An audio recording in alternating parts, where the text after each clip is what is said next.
Hey guys, we are here today to upgrade the brakes on our VR6 Atlas. Now I know what you're saying. You just bought the car. You already are changing the brakes out? Well, let me tell you what happened. So when we first got the car, we had thrown into the deal new pads and rotors because I could tell they were probably the stock ones from the factory on the Atlas. And we brought the car into the dealer. They said they changed them, but I could tell you from a mile away that they hadn't. Not even attempted to. They just parked the car in the same spot and said they did. So, sleazy stuff was going on, and I wasn't having it. We argued, we bickered, and we eventually got them to change the pads, but they resurfaced the rotors. Now that, after a year, has left us with this. I can feel it in the steering wheel, brake, quite a bit, just like that. So, let's get these brakes replaced so that we can have a nice, safe, smooth ride.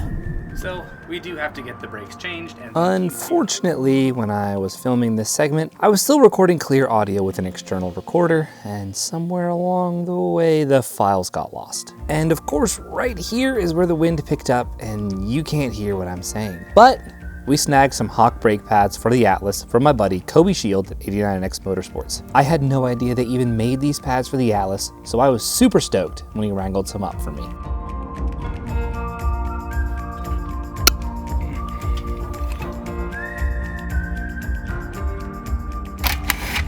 And of course, we're pairing them with new rotors all the way around to eliminate that brake judder. And I am very happy we are doing so.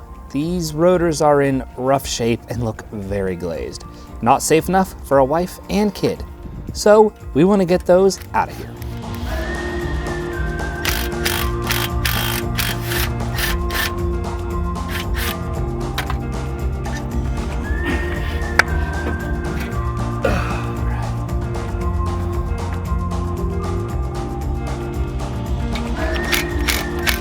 If you're ever nervous about replacing brakes on your car, don't be. They're one of the easiest places to start when beginning to work on cars. Except that may not be the case if you have a newer car with an electronic rear parking brake.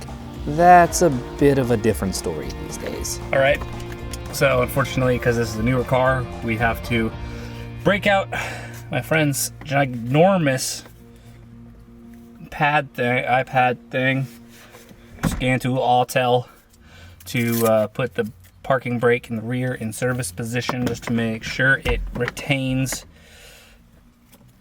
its learnedness. Unlike me, not the most learned. We'll set that up there. Oh, it's upside down.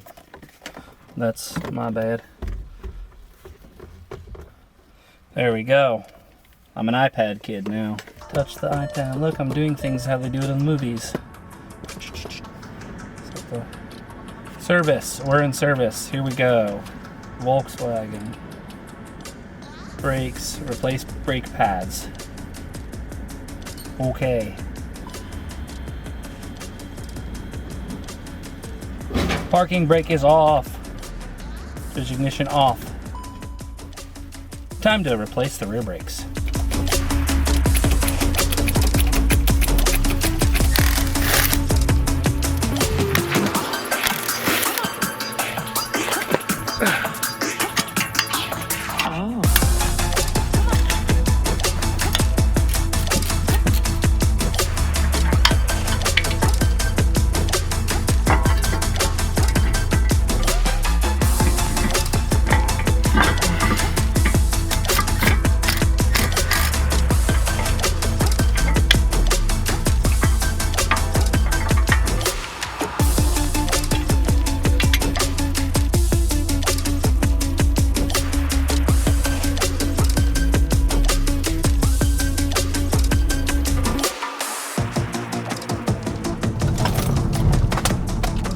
Oh yeah, these brakes are much better.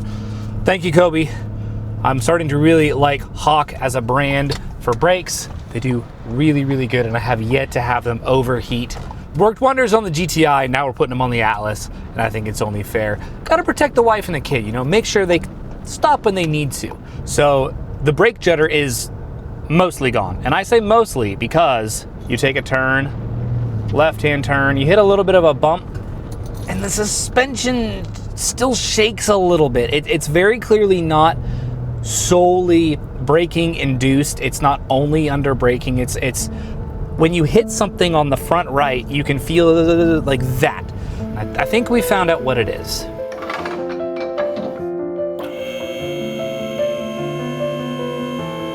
So it is this side that is causing that vibration.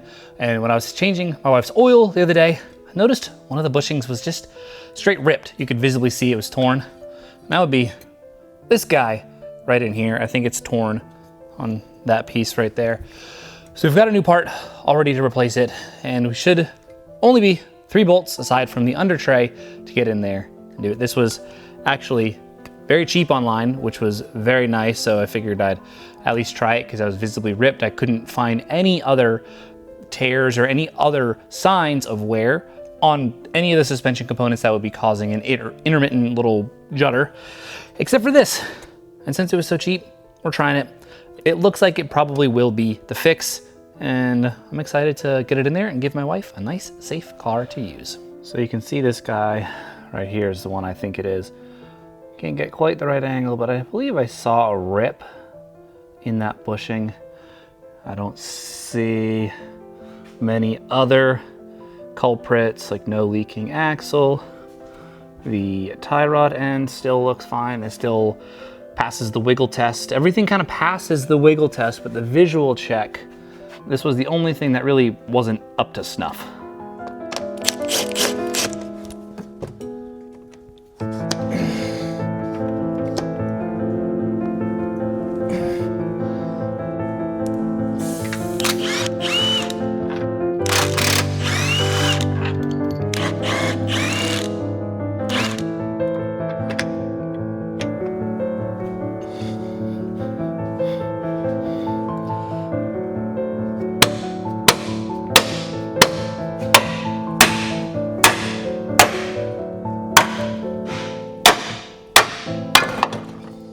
So we've got the old bushing out.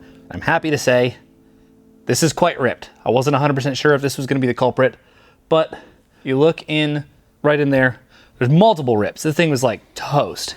So we've got a nice, fresh, new one. I don't know if it's OEM Volkswagen. It came in like a Volkswagen box, but it's like a suspiciously non-Volkswagen branded, just text that says Volkswagen. Still will be better than this one, and we're gonna run it. Excited to get this one back on, but you can definitely tell huge difference between this one and this one in terms of the quality of the rubber bushing on the inside. Honestly, not the end of the world, not the hardest thing to get it off. I think it might be a little harder to get it back on. We'll put some oil on this, some lubricant, see if we can't just slide it back on. But definitely ripped, definitely will be better. All right, I made sure to double check myself. I think I said oil. We're actually going to grease, because it won't deteriorate the rubber, this rubber bushing. Take just a little bit, put it on there. Want it to go on nice and easy and also come off, but don't want it to deteriorate. I'm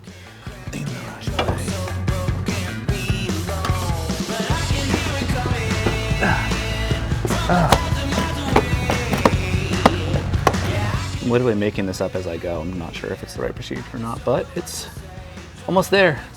Just gotta hammer that on. That's actually, wow. Surprised this is working. Not gonna lie. But yay, better bushings.